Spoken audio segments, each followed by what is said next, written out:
Mesdames, Messieurs, bonjour. Très heureux de vous retrouver pour un nouveau Bonjour d'Algérie à partir de la station régionale de Constantine. Aujourd'hui, on va s'intéresser à la médecine interne et surtout les maladies auto-immunes. Le docteur Nouria Ben Mostafa viendra nous en parler. Dans la deuxième partie de l'émission, on ira parler un peu de nutrition à l'approche du mois de Ramadan avec le professeur Halim Abourlout qui viendra nous donner quelques conseils, surtout en cette période hivernale.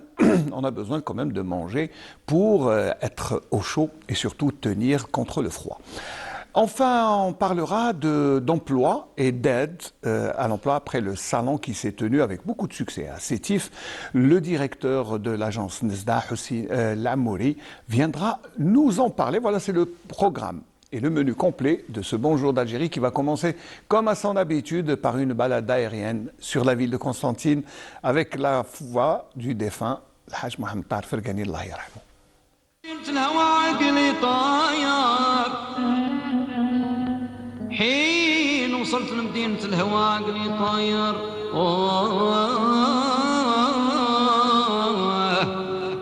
أقدمت على الموت في رضا نجمة مرادي وانا دخلت انا عقب الظلام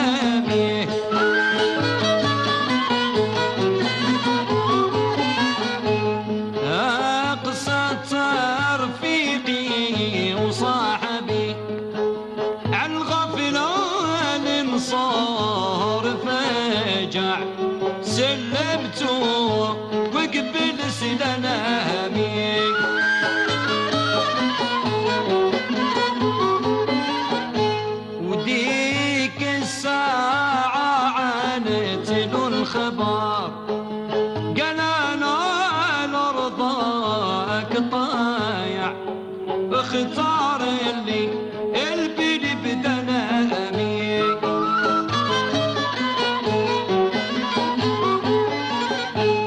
وسارنا ليها سنة بغي الشفار هي توعد كل جامع ودخلنا في غنيم طلامي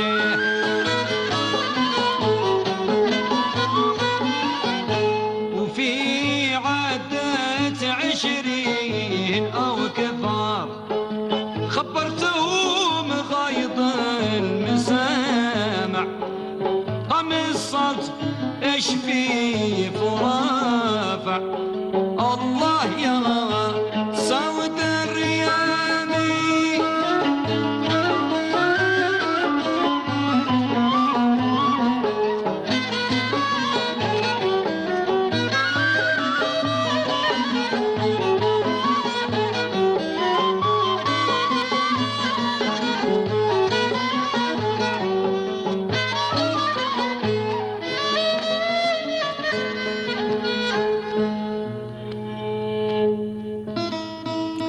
Le canyon de Constantine vous attend, l'Oued Rumel est là.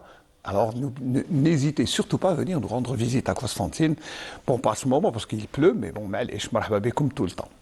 Alors on va s'intéresser à la médecine interne avec le docteur Nouria Ben Mostafa. Bonjour. Bonjour. Ça va? Ça va, merci. Pas trop le trac? Non, ça va. Ah, alhamdoulilah. Alors, la médecine interne, c'est vrai qu'on en parle. Médecine interne, ça veut dire que vous vous intéressez à tout ce qu'il y a dans le corps, à l'intérieur et pas à l'extérieur. Apparemment, c'est ça. Alors, la médecine interne est une discipline médicale, clinique, qui va les caractériser par une prise en charge plutôt la plus globale possible, une prise en charge diagnostique et aussi thérapeutique de plusieurs pathologies qui peuvent être chroniques, multifactorielles. On peut citer les maladies auto-immunes, les maladies systémiques, les maladies rares, orphelines. On peut aussi prendre en charge des pathologies beaucoup plus fréquentes, des maladies chroniques comme le diabète, l'HTA, les problèmes de dysthyroïdie. On prend aussi tout ce qui est en charge, tout ce qui est diagnostic difficile. Lorsqu'on ne sait pas ce que c'est, le médecin interniste, il est là pour apporter son expertise. Et on peut aussi être dans une optique de recherche étiologique, c'est-à-dire le patient il est là, il a des symptômes, on ne sait pas ce que c'est, et là on va rechercher et poser un diagnostic. C'est vrai, là, rechercher une maladie qu'on ne connaît pas, Exactement. ça doit être vraiment, on va se dire, c'est tâtonner. Oui, mais Ce qui rend plus compliqué votre mission. exactement.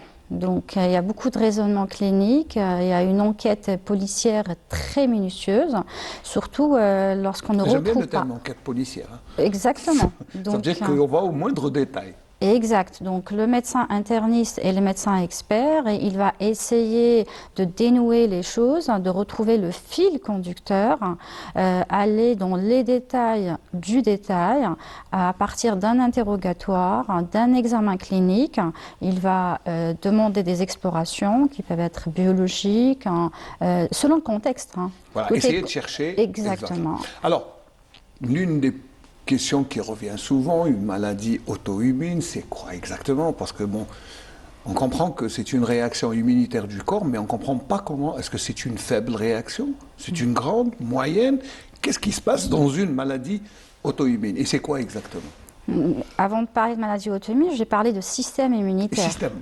D'accord. Donc notre système immunitaire, c'est notre système de défense.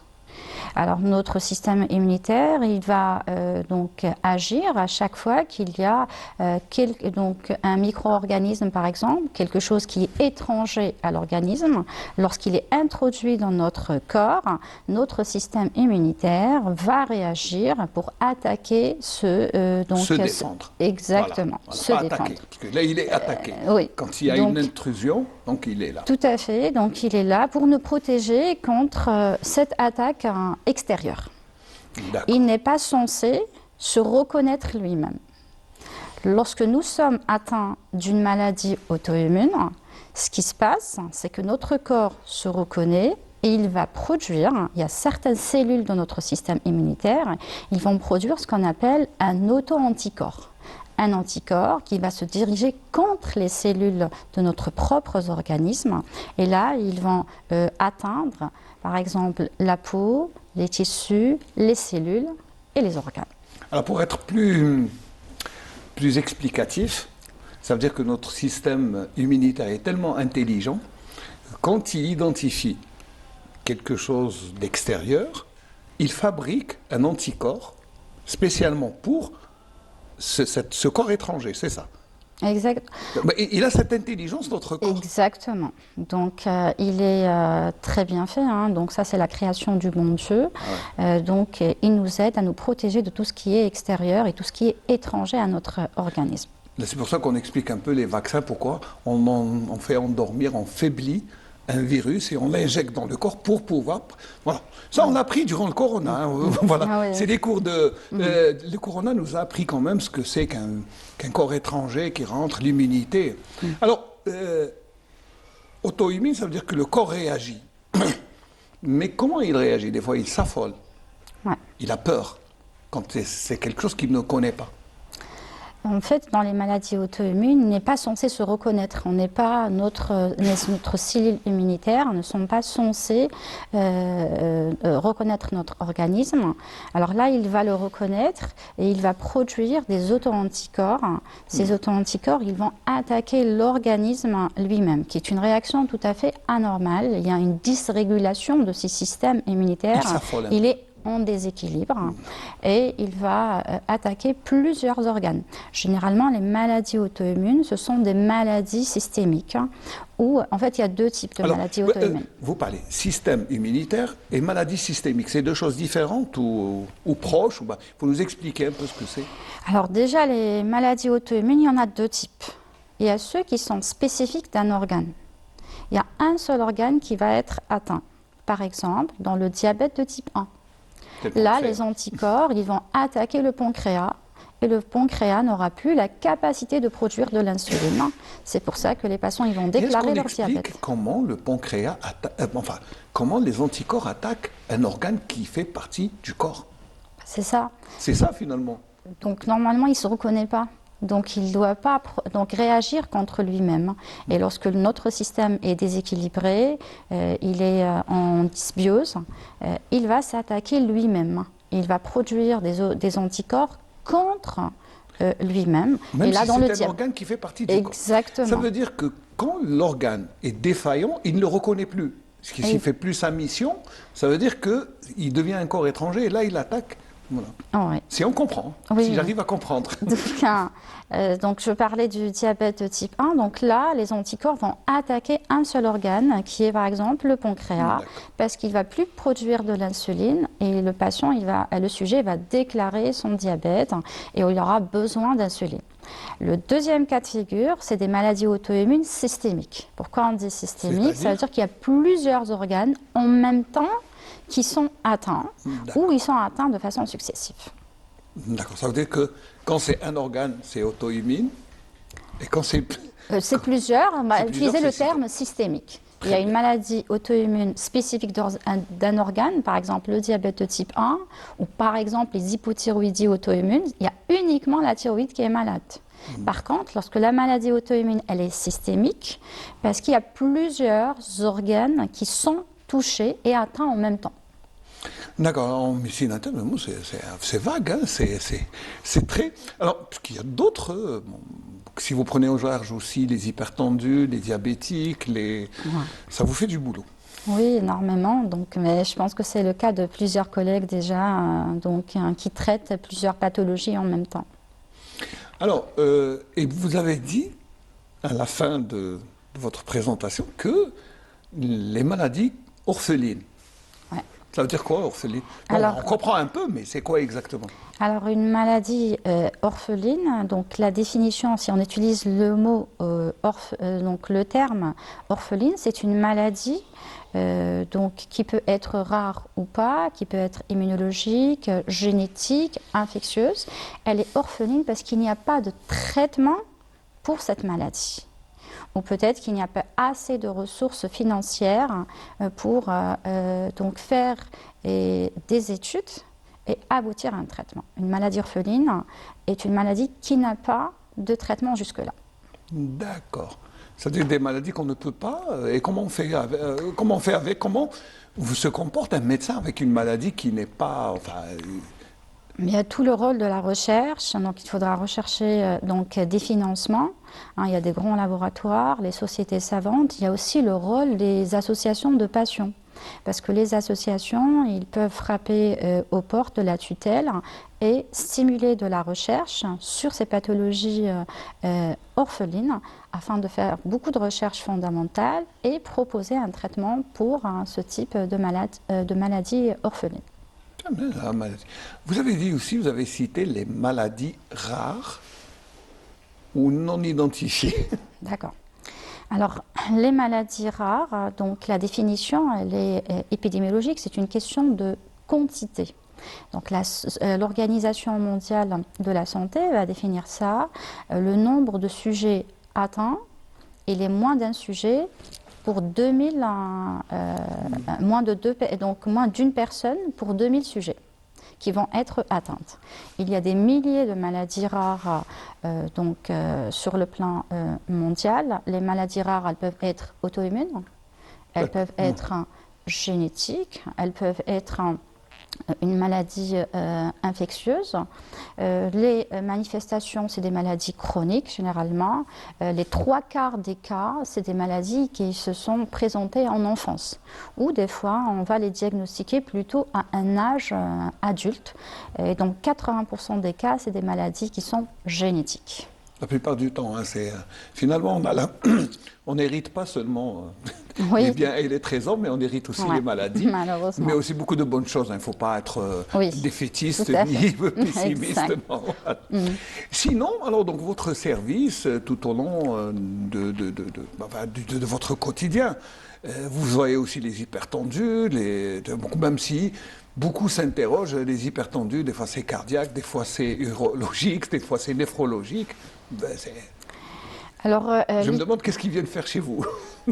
alors, les hypertendus peuvent être un sujet qui est hypertendu. Il peut être uniquement hypertendu, n'ayant uniquement que de l'HTA, mais il peut aussi avoir d'autres pathologies à côté. Par exemple, il peut être hypertendu et diabétique, hypertendu, diabétique, insuffisant rénal. Donc, Là, c'est la plus, catastrophe. Là. ouais, plus il y a de pathologies, plus le médecin interniste a sa place.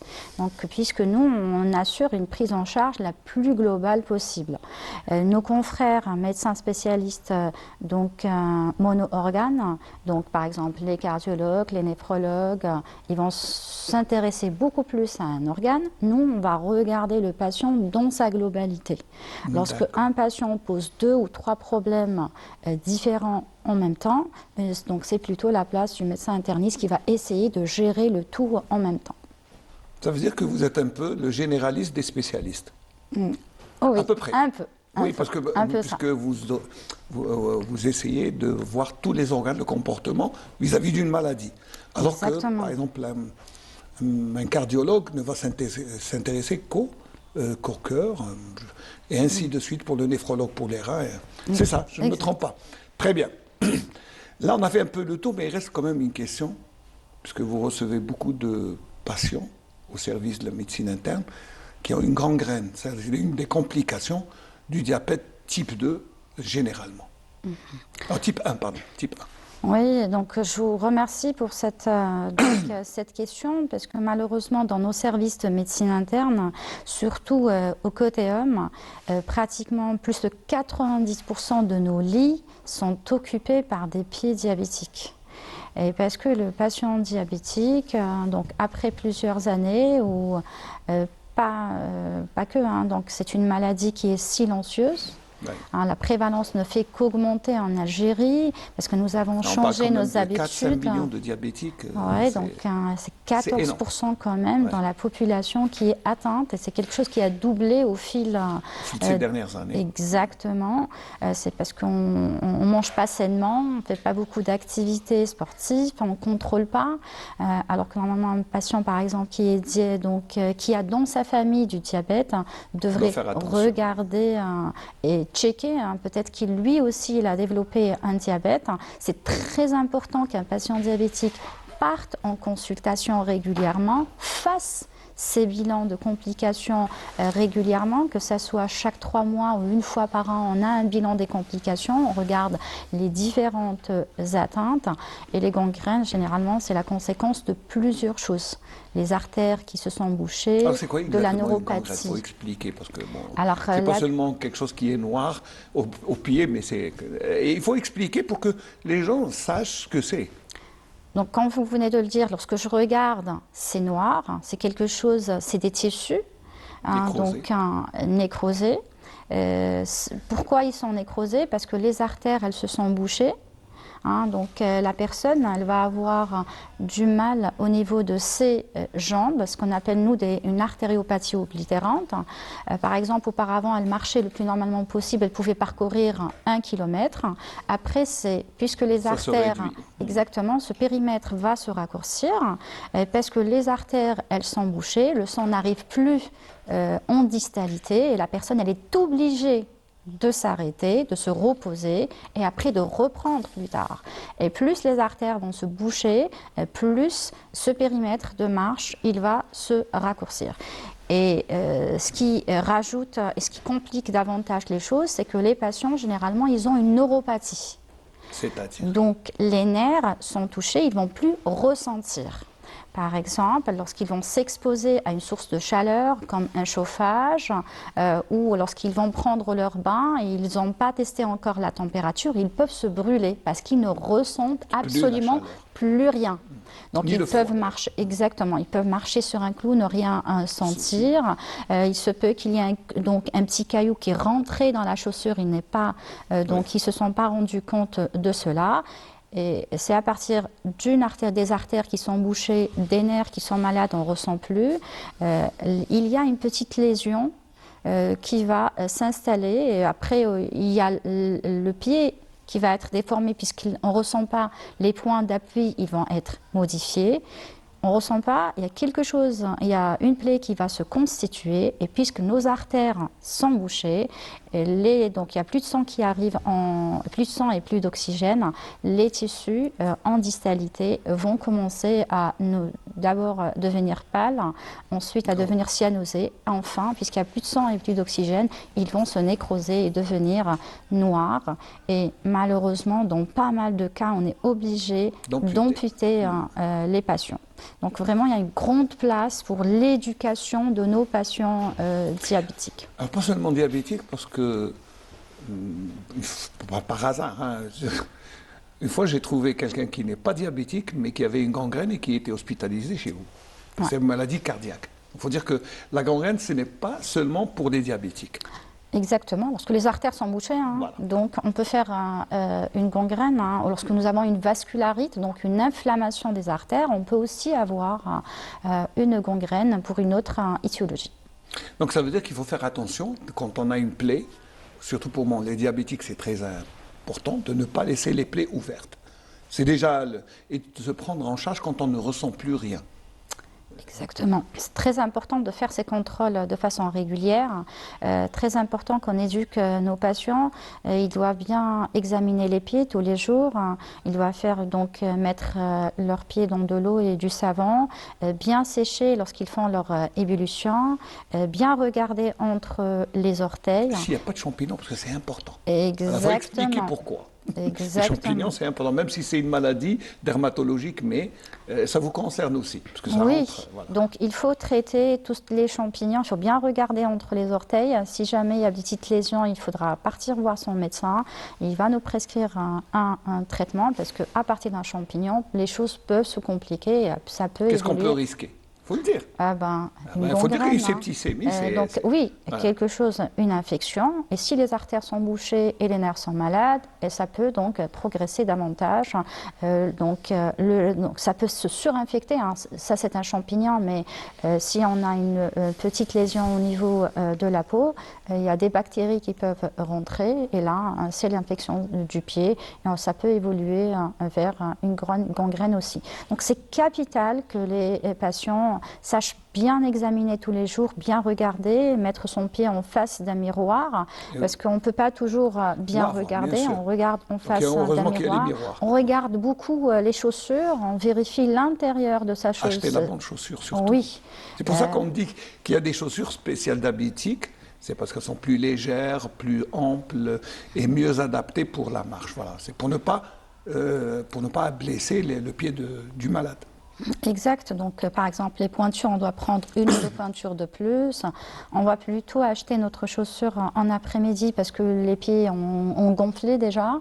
On va essayer de couper les ongles en carré, donc limer. Il y a toute un processus. Exact. Voilà. Tout un processus pour aider les patients à coexister avec leur diabète. Et surtout s'inquiéter quand l'angle est déjà jauni. Exact. Parce qu'il y a beaucoup de gens qui disent « Ah, c'est rien du tout ». Non, c'est très inquiétant. Voilà. Exactement. Généralement, c'est des champignons qui ont déjà atteint les ongles des patients. Voilà. Le patient doit s'inquiéter dès qu'il y a une manifestation bizarre, qui n'est pas ordinaire. Je pense que c'est le résumé de tout ce qu'on a dit depuis le matin, mais quand on doit s'inquiéter quand il y a quelque chose qui n'est pas normal, qu'on n'a pas l'habitude. Exact. Donc ça, c'est très important de s'inquiéter, de bien regarder, d'aller régulièrement. J'insiste depuis tout à l'heure, c'est très important de faire ces contrôles. On ne part pas uniquement chez le médecin. Ça, c'est pour les diabétiques. Donc, c'est ne pas rater le rendez-vous du 90e jour. Voilà, 3 mois, c'est important. Pour les gens normaux, c'est 1 année. 6 mois, 1 année, suivant l'âge. Pour les jeunes, c'est au moins 1 fois chaque 2 ans. Pour les jeunes, c'est quand on a surtout, je crois, un parent qui est diabétique, c'est au moins chaque 2 ans faire un petit bilan, ça ne coûte rien du tout. On va dire pour bien se prendre en charge. Exactement. Donc... Je crois que je suis un bon médecin. Vous me recrutez? Donc là, on a parlé un peu de tout ce qui se fait en médecine interne, mais là, je vais vous orienter un peu, parce qu'on est à l'approche du mois de Ramadan, il reste 2-3 semaines, même pas. Donc, quel conseil vous donnez d'abord aux gens malades surtout les diabétiques, parce que, vous savez, ils ont cette fâcheuse habitude d'aller chez l'imam pour lui dire est-ce que je fais le jeûne ou non, je suis malade, alors que c'est le médecin qui dit. En fait, c'est la période. Nos patients vont venir nous consulter. Ils vont venir vraiment en grand nombre juste avant le ramadan. Alors, docteur, je vais jeûner, je jeûne pas. Alors, j'ai demandé. Alors, quand l'imam, généralement, il fait un bon travail, il nous les réenvoie et ils vont leur dire allez voir avec vos médecins traitants. C'est capital que nos patients partent voir leur médecin traitant, et ça, je parle pour toutes les maladies chroniques, pas uniquement pour le diabète. L'hypertendu, l'insuffisance rénale, les maladies auto-immunes, toutes les maladies chroniques, ils ont besoin de vérifier tout ça avec leur médecin. Par exemple, pour le diabète, il y a un score, on va noter quelques items et on va voir est-ce que la personne elle est apte à jeûner ou pas. Et il faut vraiment qu'ils comprennent que c'est pas une sanction. Ah oui, c'est pas du tout une sanction. Allez expliquer ça à une personne âgée qui est malade et qui veut faire le jeûne et qui a jeûné toute sa vie, mais qui tombe malade et ne peut pas le faire. Vous savez, c'est... Oui, c'est très compliqué parce que nous, on est là aussi pour accompagner le patient. Parce qu'il y a aussi sa croyance à côté, ce qu'il veut lui, ses priorités à lui. On est là aussi pour l'entourer et l'accompagner. Mais j'insiste, donc si le médecin dit qu'on n'est pas autorisé à jeûner, il ne faut pas le faire. Oui. Parce qu'on peut aggraver et déséquilibrer des choses. Un patient qui est diabétique et qui fait des hypoglycémies, on va aggraver les choses. Il peut aggraver son hyperglycémie et tomber dans des situations où ça nécessite de l'hospitalisation en urgence. Oui. Et là, c'est plus grave. Mais vous dites, il y a un autre qui est diabétique mais qui fait le jeûne. Ce n'est pas du tout pareil. C'est au cas par cas. Exactement.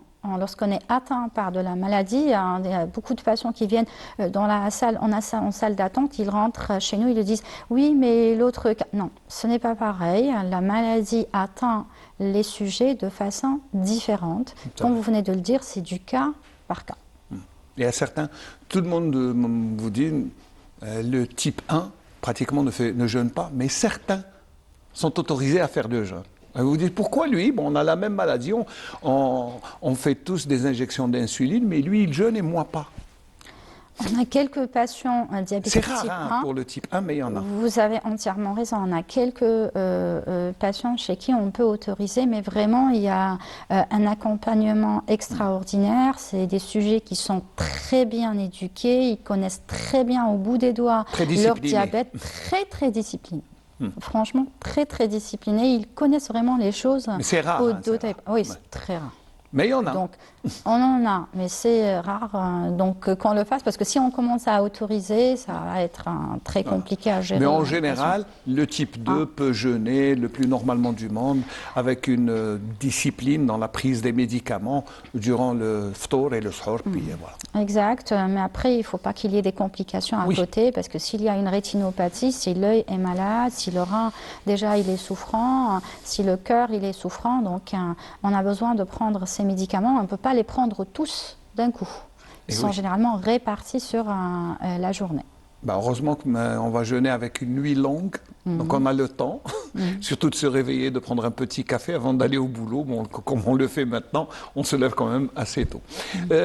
Ça, c'est pour les diabétiques, mais les hypertendus aussi doivent faire attention. Voilà, c'est ce qu'il faut expliquer, madame. Oui, tous. Je disais que tous les patients, quelle que soit la maladie chronique, ils doivent consulter leur médecin et ils doivent faire très attention donc, à ça. Et il faut bien écouter ce que dit le médecin et les consignes du médecin. Donc, on n'est pas là pour… non, on ne pénalise personne, exact. Mais le contraire. Là, c'est pour faciliter le jeûne, le mois de Ramadan. Et puis, bon, le bon Dieu nous a donné cette faveur, cette autorisation de jeûner, de ne pas jeûner quand on est malade. Exact. On vous résume ce qu'on a dit depuis le matin. C'est beaucoup, on a dit beaucoup de choses. Mais c'est à vous de résumer avant, parce qu'on arrive un peu à la fin Alors, nous avons parlé de maladies auto-immunes. On a dit que c'était une prise en charge la plus globale de médecine interne. Et on a dit que c'était une discipline qui va prendre de façon la plus globale les sujets. Elle va essayer de poser un diagnostic, de prendre en charge sur le plan thérapeutique plusieurs pathologies. Certaines sont fréquentes, comme le diabète, l'HTA, les dysthyroïdies, et certaines sont rares, comme les maladies auto-immunes qui peuvent toucher un seul organe ou plusieurs organes, des maladies rares, des maladies orphelines ou aussi des maladies métaboliques et des fois aussi des diagnostics très difficiles à poser. Ça aussi, c'est le rôle du médecin interniste.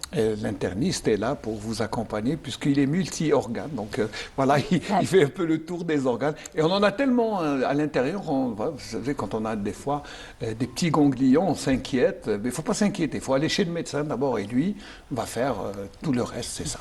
Exact. Donc ne pas du tout hésiter à aller consulter un médecin lorsqu'on a quelque chose. Et à partir d'un interrogatoire, d'un examen clinique et d'examens complémentaires, on va poser les diagnostics. Et des fois, c'est rien du tout. Donc, on va plutôt être dans la rassurance. On va rassurer le patient et peut-être qu'il aura besoin d'un traitement. Et des fois, c'est rien du tout. C'est quelque chose de banal. Dites ça aux gens qui ont le syndrome de la blouse blanche, qui ont peur du médecin. C'est vrai qu'il y en a beaucoup. Oui, on comprend. Donc, la hantise et la peur d'aller voir les médecins, mais je vous assure que notre rôle aussi de rassurer aussi beaucoup nos patients. Et c'est ce que vous faites.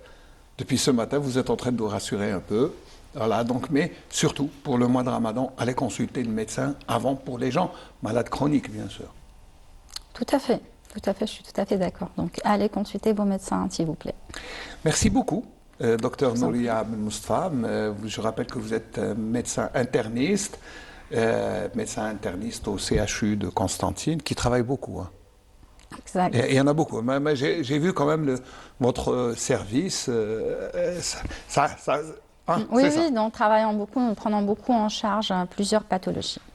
Mes salutations au professeur Kitouli Yassine, qui est le chef de service, c'est ça? Exactement, c'est le chef de service. Merci beaucoup de nous avoir accompagnés ce matin dans cette première partie du Bonjour d'Algérie. Nous parlions de médecine interne, mais surtout de ce qu'on doit faire et bien se comporter avant le mois de Ramadan et surtout bien prendre en charge ces maladies et ne pas avoir peur du médecin qui est un ami, mais non pas quelqu'un qui vous fait mal. Allez, je vais vous offrir une chanson. Vous aimez le Melouf, sûrement. Sûrement, je suis constantinoise. Comment ne pas aimer le Melouf quand on est constantinois? Très bien. Allez, je vais vous offrir une chanson d'un de vos voisins, Chérif Ben Arachi.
جمعوا شمالي تفرق يا ترى حبي فرح لولا البعد أحرق وجهتي ما صرت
ليس ما هذا الفضول أنا لا أصغاني قولك بيننا ملك تقول انصاف المتني لحب من رامي في هواه لولا القلوب هبق موجاتي مصر هيا كامل المعاني وصلك يا حبيبي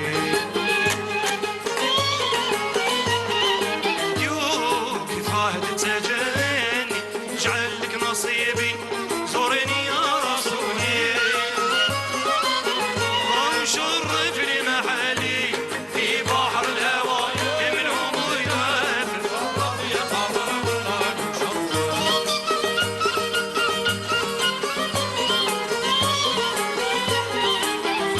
وفي بحر الهوى منهم ويدافع شرف يا قمر والله شرف وصل يا رشا يرشد روحي من جفاك محلاك مغلاك داوي عندك حكم وملوك اسمعني امرك زورني يا مالح ولا نصور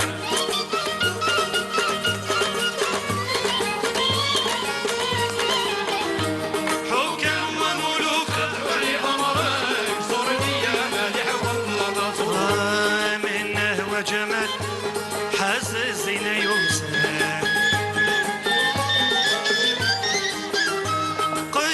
واعتدال والحسن الموصف زين وخيط وردي ورقة وشهدي يكفي روح على كاسي طرقات شرف يا قمر ولا نشاط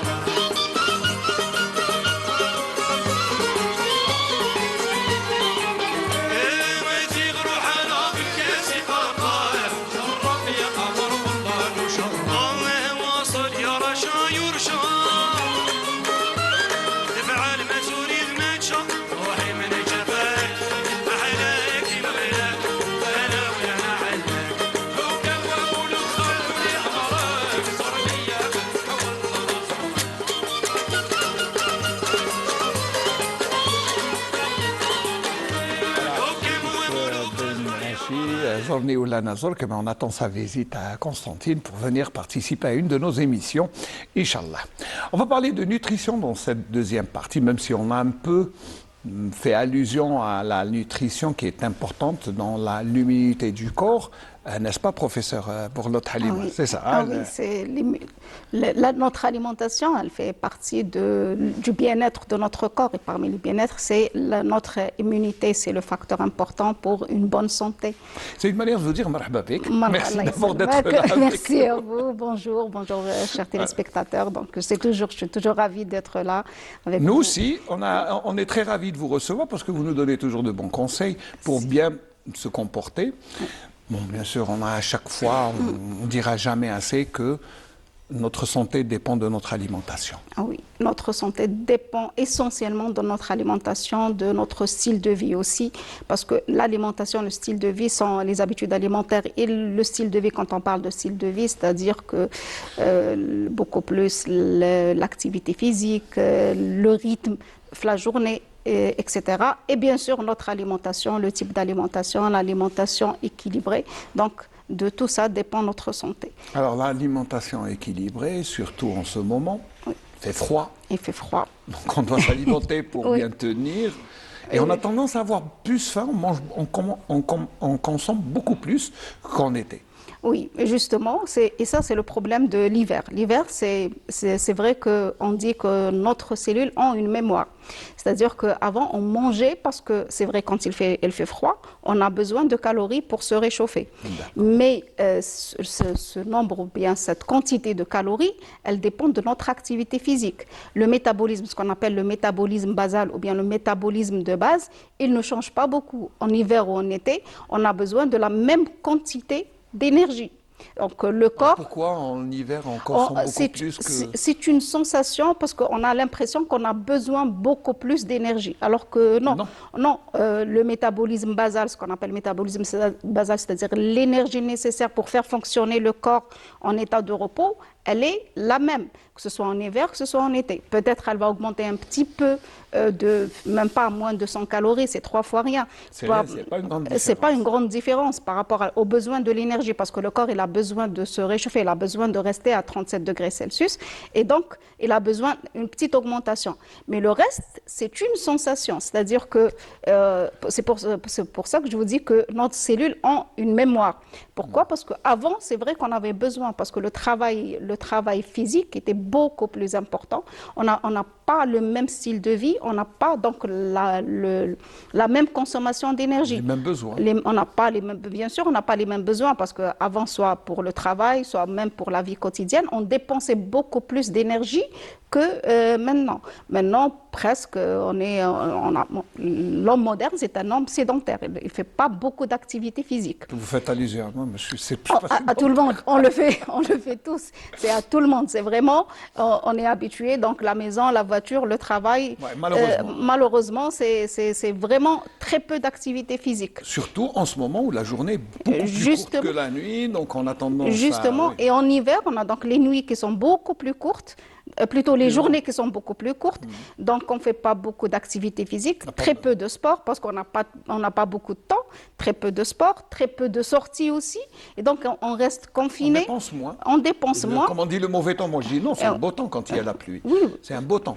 Il faut bien se couvrir. Oui, il faut bien se couvrir surtout, mais essentiellement, donc l'activité physique, elle diminue.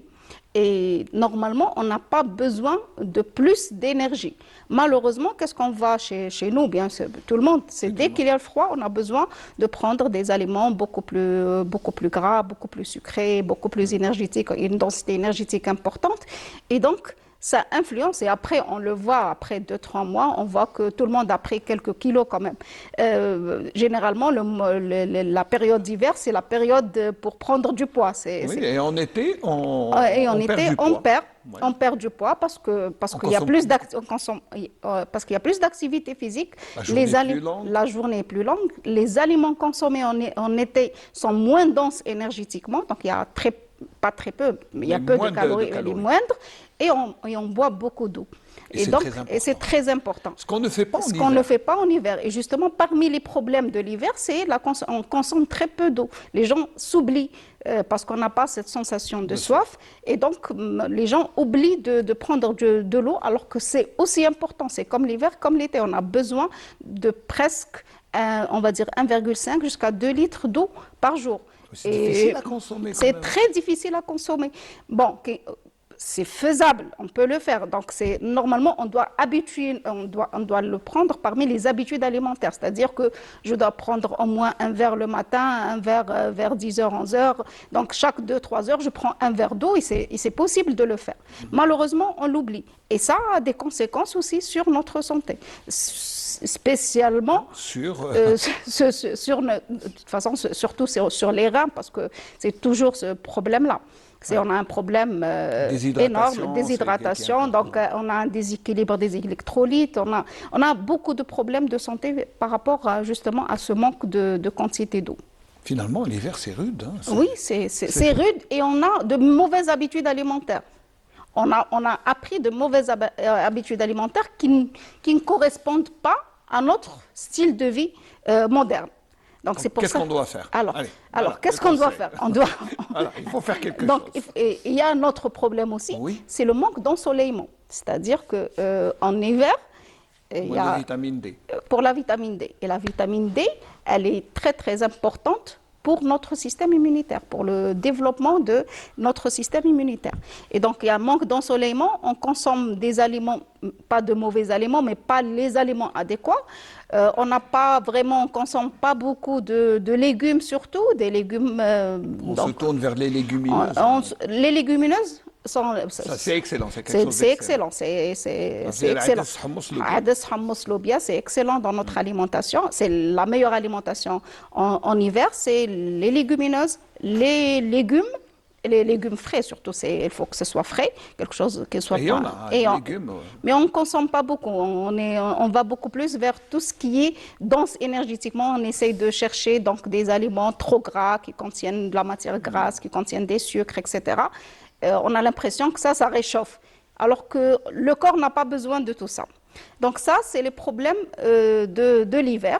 Donc, comment faire pour avoir une meilleure alimentation? Et ça influence sur notre immunité, sur notre système immunitaire. Et là, on devient très sensible aux différentes infections. Oui, très fragile. La grippe qui sévit, et aussi, sans oublier qu'en hiver, on travaille dans des milieux confinés, on ferme les portes, les fenêtres, donc on travaille tous dans des milieux confinés. Et là, ça aussi, ça participe justement... à cette... Ne pas oublier d'aérer les bureaux, ne pas oublier, ça c'est important. C'est important. Ou la maison, c'est bien d'ouvrir, d'éteindre le chauffage au moins une petite demi-heure, un petit quart d'heure. Il faut aérer, il faut sortir de temps en temps, il faut respirer de l'air frais, il ne faut pas rester confiné dans un endroit, un bureau, une maison, etc. Donc il faut vraiment prendre de l'air de temps en temps, chaque 2 heures, J'ai vu dans les pays scandinaves, j'ai fait une fois un reportage où les mamans sortaient les bébés, les mettre à l'extérieur, dans le froid, et elles entraient prendre un café à l'intérieur. Oui, justement, on a un autre problème, c'est qu'on croit que quand on va dans un milieu froid comme ça, on va avoir la grippe, on va avoir des problèmes. Non, ce n'est pas ça qui va développer une grippe chez les personnes. C'est beaucoup plus, c'est les infections, c'est beaucoup plus. Là, quand quelqu'un qui est grippé, donc il y a la bactérie, elle est là, ou bien le virus, donc là, on va l'attraper, c'est la contagion. Mais sinon, le reste, ce n'est pas ça qui va faire le problème, ces problèmes-là. C'est pas ça. Alors, le meilleur allié pour renforcer l'immunité, le meilleur. Alors, les meilleurs alliés, c'est pas un, c'est les meilleurs alliés. Donc, on va dire, on parlera toujours d'une alimentation équilibrée.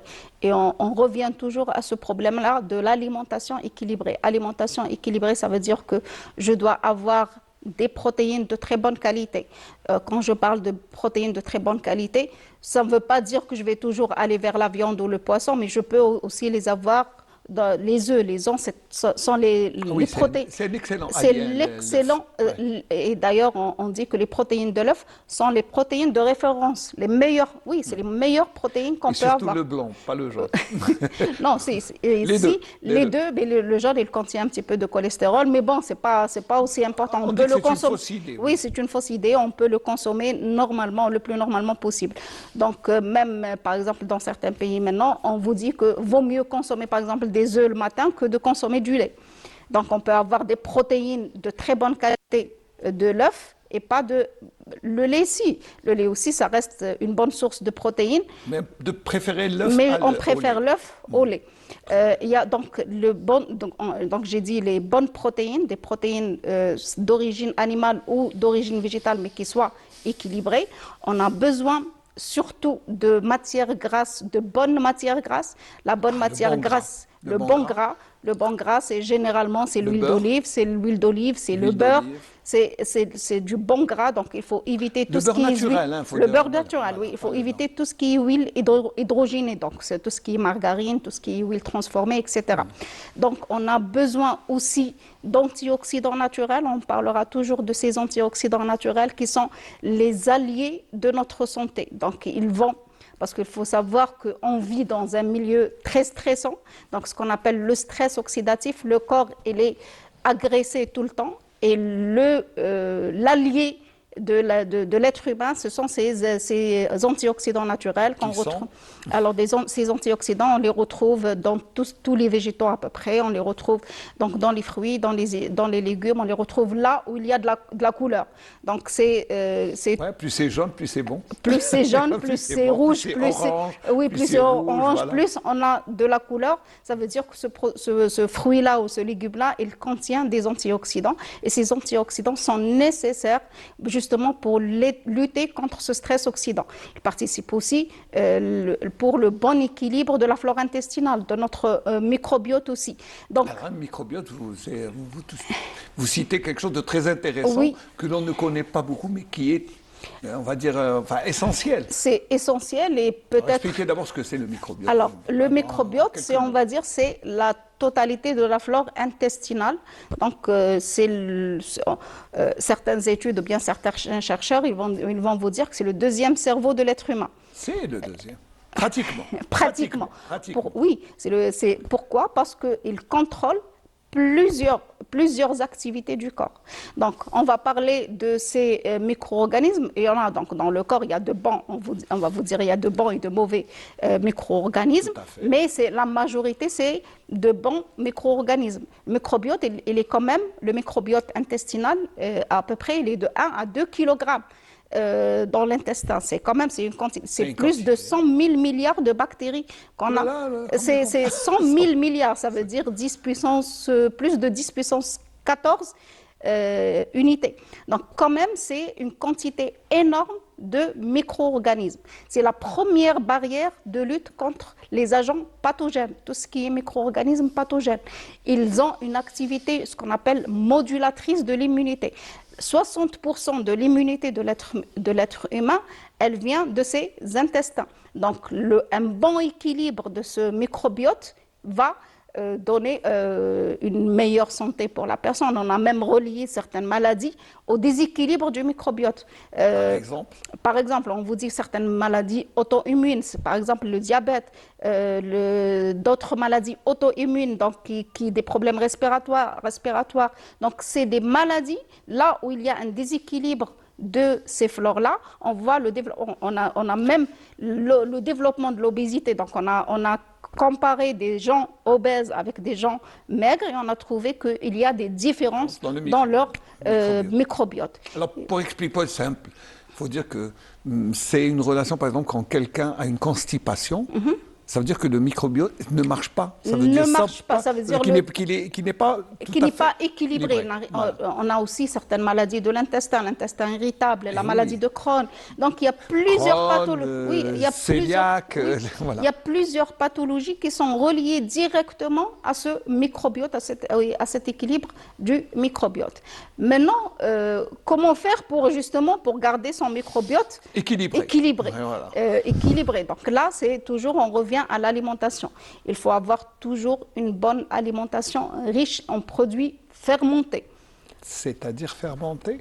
Fermentés, ce sont des aliments qui ont subi une fermentation. Donc, on parlera des yaourts, on parlera des fromages, on parlera de certains produits. Donc, aussi. Donc, ils vont apporter ce qu'on appelle les bactéries lactiques. Et ces bactéries lactiques, la majorité ont une activité probiotique, ont des activités sur la santé. Donc, on a également, par exemple, dans les produits traditionnels, le mziyet, qui n'est pas qui est consommé ici à Constantine, mais qui n'est pas Alors, très connu à المزيد l'échelle pour nationale. expliquer le mzid, c'est le couscous, C'est le couscous noir que l'on met qui a et subi qu'on une laisse, fermentation. voilà, une fermentation et qui devient a- noir. On le laisse plusieurs, enfin, je sais pas, plusieurs mois, oui, plusieurs mois. pour qu'il devienne plus noir.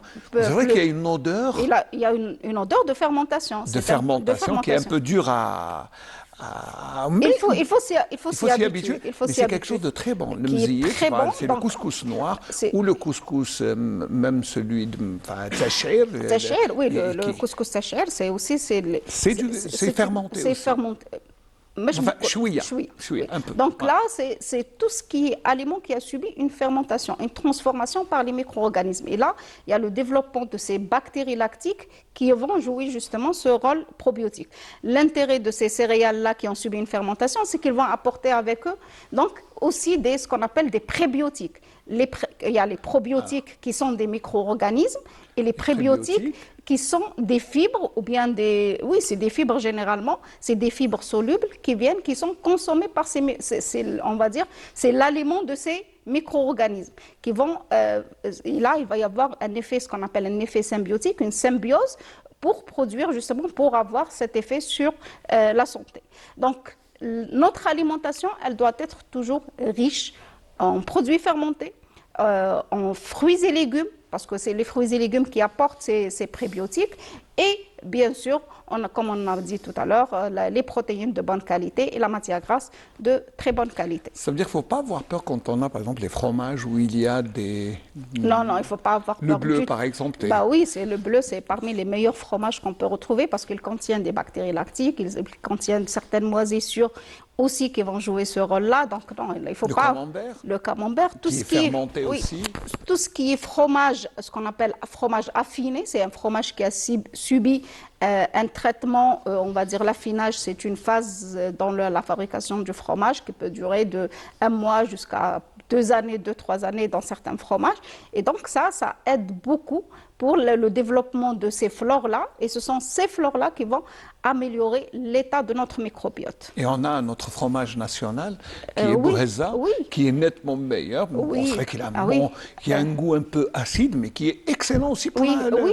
Voilà. Et on a des études qui sont faites même au niveau de notre institut, donc qui ont montré la richesse de ce fromage-là, de ce fromage traditionnel, de certains micro-organismes donc, qui ont une activité probiotique confirmée par des études et par des recherches scientifiques qui ont été publiées donc, dans des revues internationales. Ouais, mais expliquez quand même, pour ceux qui ne le connaissent pas, ce qu'est le fromage Bouheza, qui est quand même maintenant... Il est labellisé, c'est un fromage labellisé. Voilà. C'est un fromage qui est produit dans la région de l'Est du pays. Chaouia, oui. Voilà, Chaouia. Chaouia. Donc généralement, donc, le fromage Bouheza, c'est un fromage qui est issu soit du lait de vache, soit du lait de chèvre. On peut faire soit les vaches... Le meilleur, celui de chèvre, il est encore meilleur. Il est encore meilleur, mais on a très peu parce qu'on n'a pas une grande production de ce lait-là. Donc c'est un fromage issu, comme l'a dit, soit de lait de chèvre, soit de lait de vache, et qui a subi une fermentation. Donc il a été transformé en lben, et après il va être transformé en fromage. À l'échelle traditionnelle, c'est dans les chekwa traditionnels. Donc confectionné dans la peau de chèvre. Dans la peau de la chèvre, voilà. oui. Donc, et bien sûr, et ces micro-organismes, elles viennent non seulement du lait et du fromage, mais elles viennent aussi de la chekwa. Donc, et elles participent le contact avec le cuir. Et là, ça donne donc cette richesse en ces micro-organismes. On a trouvé même certains micro-organismes qui sont autochtones, qui sont spécifiques à la région, à notre région, qu'on a donc et qu'il n'y a nulle part ailleurs qu'on peut retrouver nulle part ailleurs dans le monde, et qui ont justement des activités probiotiques confirmées. Ce qu'il faut, c'est que vous vous êtes inspiré de la manière de labelliser le parmesan en Italie. Oui. Et vous avez fait un partenariat avec une université. Oui, justement, la Corfelac, c'est une société des fromages et des produits carnés traditionnels. C'est un centre de recherche. Voilà. C'est un centre de recherche, ce n'est pas une entreprise. Donc c'est un centre de recherche. On travaille avec eux depuis quand même une vingtaine d'années.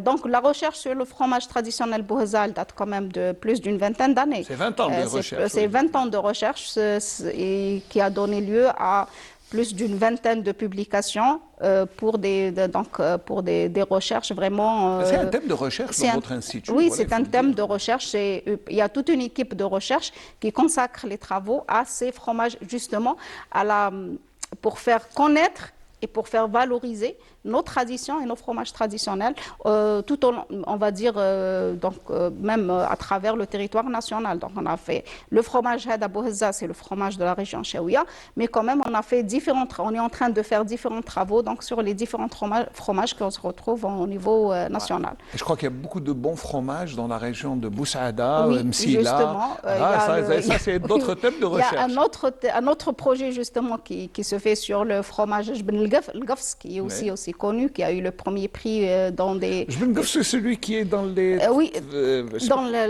c'est... Un peu de paille autour, et puis je ne sais pas comment on se fait, mais bon. C'est un fromage aussi, c'est un fromage affiné qui a sa méthode spécifique aussi de production. Et là, on est en train de refaire en parallèle donc, le même type de caractérisation et de valorisation comme le fromage Bouhezza jusqu'à l'obtention justement du label de ce fromage-là pour qu'il soit labellisé aussi. Et ça sert pour le microbiote. Ça sert beaucoup pour le microbiote parce que c'est une source de bactéries lactiques très très intéressante pour notre microbiote. Donc ça c'est le plus important. On termine en beauté. C'est vrai que nous, peut-être dans certains pays, on prend du fromage à la fin du repas. Oui. Oui, c'est une bonne chose. Oui, c'est une très bonne chose. Voilà. Oui, c'est une très bonne chose parce que ça va aider justement à la digestion. Ça va aider la digestion pour avoir une meilleure digestion. Malheureusement, peut-être ces fromages-là, les fromages algériens ne sont pas très connus jusqu'à présent. Malheureusement, oui. Ils ne sont pas très connus. Je crois que Bouhezza est le seul qui est labellisé. C'est le fromage Bouhezza, c'est le seul qui est labellisé au niveau national. Alors qu'on en a une grande richesse en fromage et on peut vraiment, même les Italiens, quand ils sont venus, ils ont goûté ces fromages-là, ils étaient étonnés. Pour un institut de recherche dans la fromagerie ou dans les fromages, voilà. Justement, et pourquoi est-ce que ces fromages-là ne sont pas aussi valorisés que leurs fromages? Et il faut les emmener en Kabylie, dans les monts du Jura, où d'autres fromages se fabriquent. Et là, je crois qu'ils vont être encore plus étonnés. On les a amenés dans la région Chaouia. Il y avait la présidente de l'association de la Corfila qui est venue. Elle est partie même dans la région Chaouia avec les femmes qui fabriquent ces fromages-là à l'échelle traditionnelle. Donc, elles ont vu le processus de la traite de la chèvre ou de la vache jusqu'à la production du fromage. Allez, on termine par un petit conseil, parce qu'on arrive juste au mois de Ramadan. Est-ce qu'il y a une manière de se préparer? Mais juste en une minute. Alors, pour se préparer pour le mois de Ramadan, il faut, moi j'insiste surtout à habituer le corps au rythme de Ramadan. Ramadan, on ne va pas changer beaucoup de choses. La seule chose qui va changer, c'est le rythme de consommation. Au lieu d'avoir 3 à 4 repas la journée, on va avoir 1 à 2 repas le soir. Donc, il faut habituer son corps. Déjà commencer, c'est un petit entraînement, c'est comme les matchs de footballeurs. Oui, commencer un petit entraînement. Il faut essayer un petit peu d'éloigner les repas. Il faut peut-être prendre le repas de midi, le prendre un peu plus tard. Essayer de s'adapter, essayer de... déjà d'alléger les repas durant la journée. Justement. Ramadan, ça ne va pas changer beaucoup de choses. Au contraire, ça va reposer un petit peu. Il faut que ce soit comme ça, il faut qu'on repose un petit peu le corps. Ça va purifier le corps, ça va le reposer un petit peu. Il ne faut pas trop le charger parce qu'on va malheureusement, nos habitudes font que vraiment la consommation de l'huile, surtout les sucreries, c'est ça le problème qui est posé Ramadan. On consomme trop de sucre, trop de gras Ramadan, et ça il faut vraiment au contraire, c'est comme le mois de Ramadan, il est fait pour purifier l'âme, donc il faut aussi purifier le corps, profiter de toute la journée de jeûne pour essayer de... Il faut profiter de notre journée, il faut profiter du côté spirituel. Ramadan, ce n'est pas pour manger. Ramadan, c'est à l'aise. Donc, ce n'est pas pour manger ou là, 1 mois ou là, 2 mois à l'avance, qu'est-ce que je vais préparer pour le mois de Ramadan. Ce n'est pas vraiment ça, nos habitudes et nos traditions. C'est surtout la spiritualité. C'est la spiritualité beaucoup plus. Professeur Bourlout, merci beaucoup. J'espère qu'on se reverra encore. On aura d'autres émissions pour essayer d'éclairer nos amis téléspectateurs. Voilà. Merci beaucoup. Puis je profite de l'occasion aussi pour souhaiter un bon anniversaire à une dame, Al-Hajja Al-Akri, dite Bouba, qui fête ses 90 ans. Allah Ibarak. Donc ça veut dire qu'elle a une bonne alimentation, une vie saine. On dit Ramadan Moubarak, elle et son fils Salim Machou. On va juste faire un petit tour. Alors là, jeudi passé, c'était le premier tour de Manivelle d'une série que vous allez retrouver durant le mois de Ramadan, dans la deuxième partie du mois de Ramadan, Inch'Allah, sur votre petit écran. C'est une production de la station régionale de Constantine. Et voilà, c'était juste le coup de Manivelle. Et les premiers responsables de la télévision étaient présents.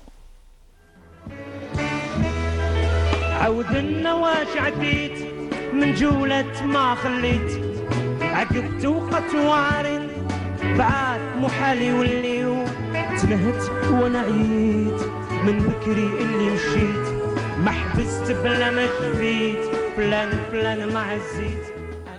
النظر إلى كل ما تمثله هذه المدينة من إبداع، كل ما تمثله من تاريخ، من رقي في مجال الدراما، في مجال المسرح. كنا نذكروا جحا، كنا نذكروا أعصاب وأوتار. كانت دائما محطة قسنطينة سباقة إلى أن تكون في مقدمة البرامج التي يعرضها التلفزيون الجزائري على مشاهديه خلال شهر رمضان.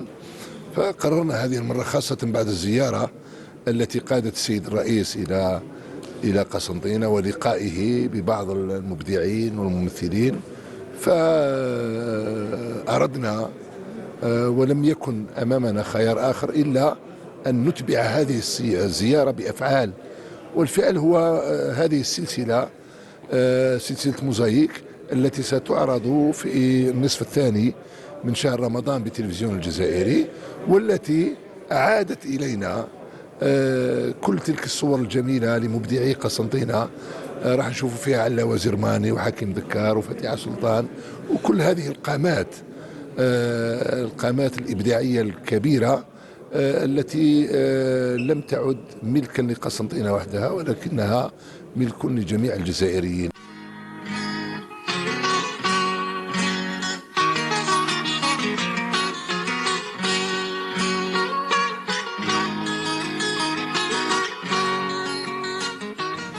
موزايك 25 بريمير بريز. موعدين في ظلماته نغاصبين. سلسلة موزايك هي باقة من أفكار ولا من نصوص متنوعة، يعني كل حلقة عندها موضوع، وإحنا رايحين نعالجوا تقريبا واحد 15 موضوع وفي مختلف الظواهر الاجتماعية الموجودة، بمعنى أنه فيه في الكوميديا، فيه في الكوميديا التاريخية، فيه في الكوميديا العالمية، فيه وكثير يعني من لي تام هذول اللي رايحين نشتغلوا عليهم. هي مجموعة من الممثلين اللي راهم يكونوا هذا الفريق هذا الرئيسيين، امثال علاوة زرباني، حكيم دكار، تلهينان، فاتحة سلطان، زبير إزام، وكثير يعني من الممثلين. وفيه كذلك ضيوف حلقات، يعني كل حلقة نستدعي ضيف يعني يكون نجم من نجوم الدراما انه يشرفنا بحضوره في كل حلقة. كل لمحطة قسنطينة ألف مبروك على هذا العمل الجديد. نتمنى لها عودة قوية وناجحة بعد غياب. سعيدة وممتنة جدا أني موجودة في هذا الكاستينج. الكاستينج ما شاء الله جمع المخرج بين جايلين، يعني من ممثلين ما شاء الله. دور تاع عامله، ومن بعد وصلت للتقاعد، دخلهم فيها بركه. هي كل ما تحب تتقاعد يقولوا لها لا مازلنا نحتاجوك، نحتاجوا الاكسبيريونس تاعك، تقول فيها بركه خلاص. ومن بعد يصراو حوار مع زملائي وزميلاتي.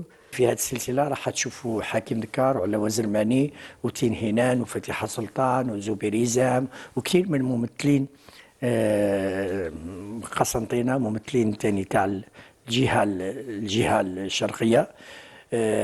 تلقاهم في شخصيات مختلفة، وهذا يخلي الممثل يبدع في أدواره، يعني في ديكورات مختلفة، في أحياء مختلفة، إدارة، حظيرة إلى آخره من الديكورات اللي تكون مسرح لهذه السلسلة، موزايك، والعنوان تاعها بعد يبين ويبرهن على هذه السلسلة. موزايك هي حاجة ألوان من الفكاهة، من الكوميديا، ومن المواضيع الجادة في إطار الكوميديا الموقف، كوميدي دو لا سيتياسيون اللي تعرفت بها محطة قسنطينة.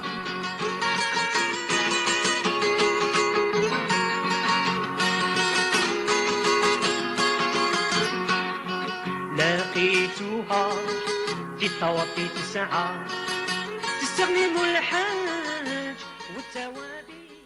Et vous aurez sûrement reconnu la voix du chanteur Krikri Rabbi Yarhamou, qui est un des enfants de la télévision, surtout de la station régionale de Constantine. Voilà, on espère qu'on sera prêt pour le rendez-vous et que vous aurez beaucoup de joie à apprécier les petits moments de cette série télévisuelle. Mais on va parler d'emploi maintenant dans la dernière partie de l'émission. J'ai le plaisir de recevoir M. Houssine Lamouri, directeur de l'agence Nezda de Sétif. Marhaba bik. Marhaba. Merci d'être là. Excusez-nous de vous avoir ramené tôt le matin, mais Allah ghalib. Voilà.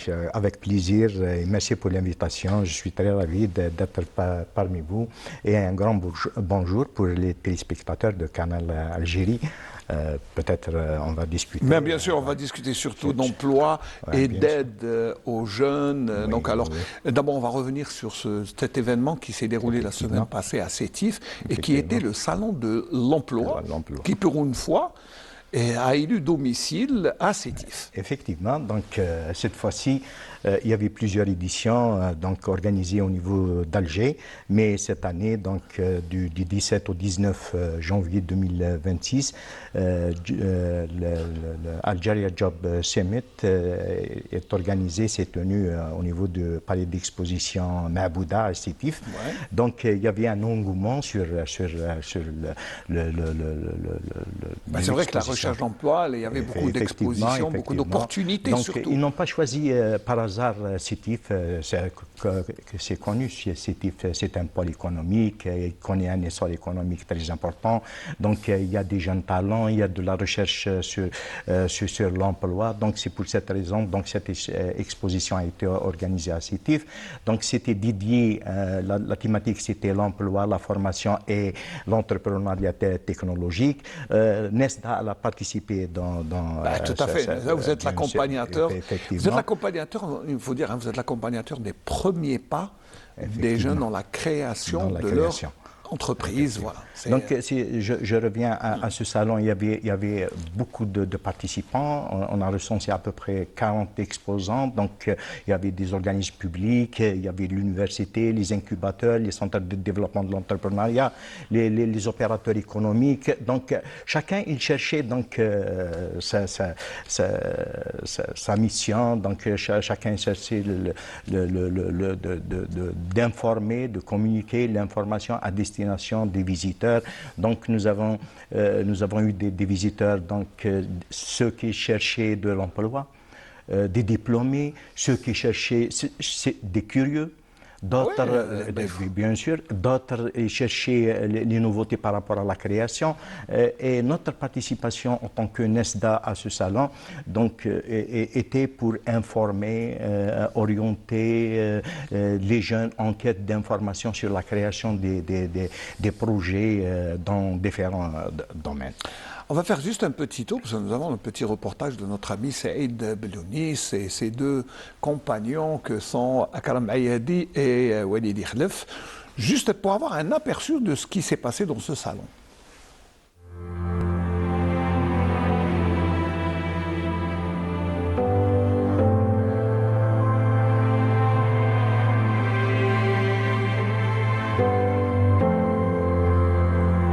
فالشباب اليوم ندعوهم جميعا لأن يتواصلوا مع هذه المؤسسات وأن يشاركوا بقوة من أجل أولا إجراء مقابلات التوظيف مع هذه المؤسسات المشاركة وكذلك يعني التواصل والاستفادة من كل برنامج الصالون.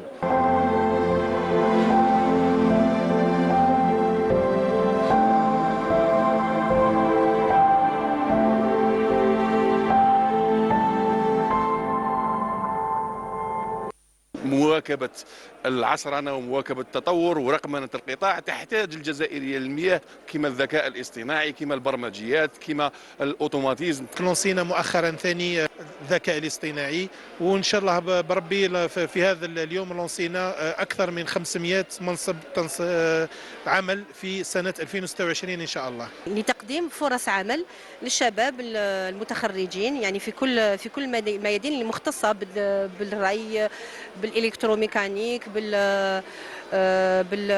بالبيولوجيا يعني بالكيمياء المياه في إطار تعزيز وتحسين الخدمة العمومية اللي يقوم بها ديجا الديوان الوطني للتطهير اترافير لو تيريتوار ناسيونال يعني في كامل التراب الوطني.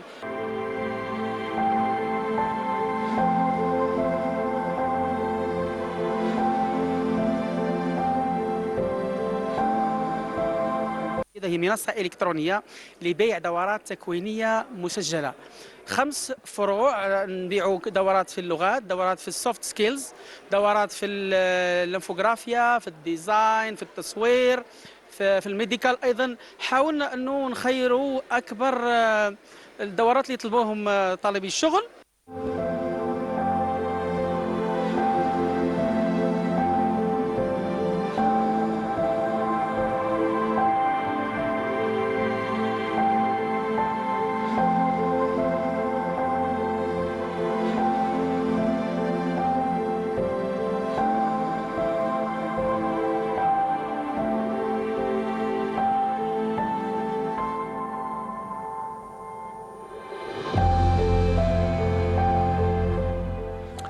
Voilà, beaucoup d'innovation dans ce salon de l'emploi. Il faut dire que c'est un salon dédié à l'emploi.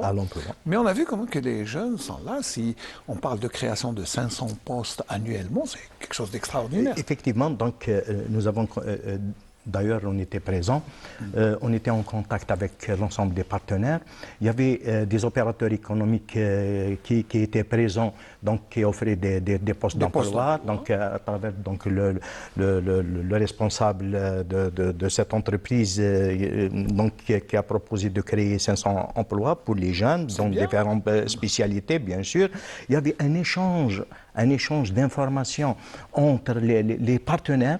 Il y avait aussi, durant les journées, il y avait des thématiques, donc des ateliers, des panels de discussion, donc d'information. Et comme Nasda a participé, on a participé à 2 panels. Alors donc, votre participation effective, elle a été comment dans ce salon? Donc dans ce salon, c'était la réception des jeunes en quête d'information sur la création d'entreprises.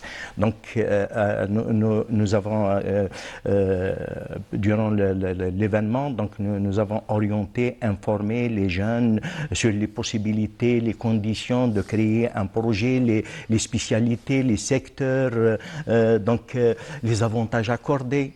Tout ce qui concerne la création d'entreprises, donc on était en contact avec... Surtout, donc, bon, en matière de création d'entreprises, qu'est-ce que Nesda propose aux jeunes? Au-delà de leur donner l'information, qu'est-ce que vous leur proposez concrètement? Bien sûr.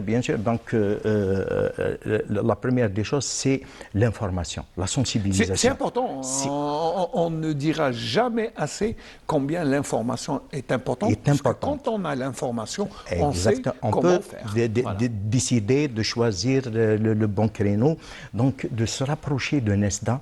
Il y a un site où on peut avoir toutes les informations sur les étapes de création d'une entreprise, le secteur choisi, donc l'opportunité au niveau local par rapport à la spécificité industrielle autour, effectivement. Donc il y a un pôle important, un pôle industriel très important, donc ce qui nous permet de lancer des micro-entreprises tout autour, donc dans le domaine de la sous-traitance.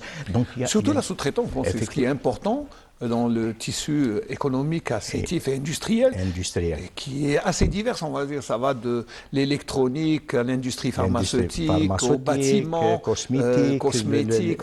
C'est assez divers. Exactement. Donc, il y a un pôle économique industriel très important, et en même temps nous avons une jeunesse au niveau de STEF bien formée, donc différentes spécialités. Donc c'est des universitaires, c'est des sortants de la formation professionnelle. Donc ça veut Vous dire... avez deux pôles de formation extraordinaires que sont l'université, le CITIF, vous en avez deux. Effectivement. Et vous avez les centres de formation professionnelle dans la rentrée dans quelques jours. Effectivement. Donc, voilà, c'est ce qui est important. C'est très important. Donc ça veut dire que nous avons une jeunesse diplômée, une jeunesse formée, une jeunesse qui cherche donc à concrétiser leurs idées. Donc à travers les journées d'information et de sensibilisation, ça nous permet de les orienter, de les conseiller, les opportunités offertes au niveau local.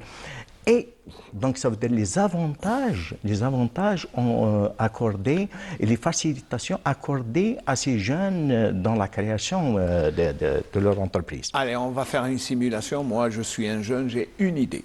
Bien sûr. Des fois, une idée ne suffit pas, mais ça, elle est bonne. Oui.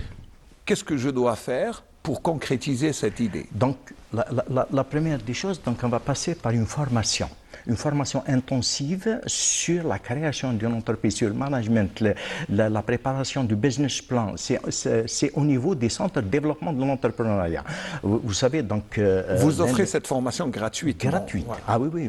Il faut le signaler, il faut signaler. Oui, c'est une prise en charge totale par l'agence NESDA en concertation avec l'université ou bien la formation professionnelle. Vous savez, donc, nous avons créé des centres de développement de l'entrepreneuriat au niveau des deux universités de CETIF ainsi qu'au niveau des instituts de la formation professionnelle. Donc, un jeune qui a une idée, s'il s'agit par exemple d'un universitaire, on va l'orienter vers le centre de développement de l'entrepreneuriat au niveau de l'université. À ce moment-là, il va maturer son idée.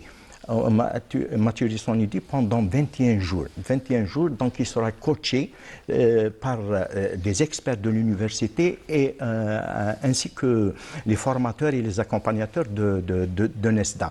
Au bout de 21 jours, donc l'idée est maturée, il va se rapprocher de l'enseigne à travers notre site, il va s'inscrire pour engager la concrétisation de son projet sur terrain. C'est très important, donc la maturation du l'idée.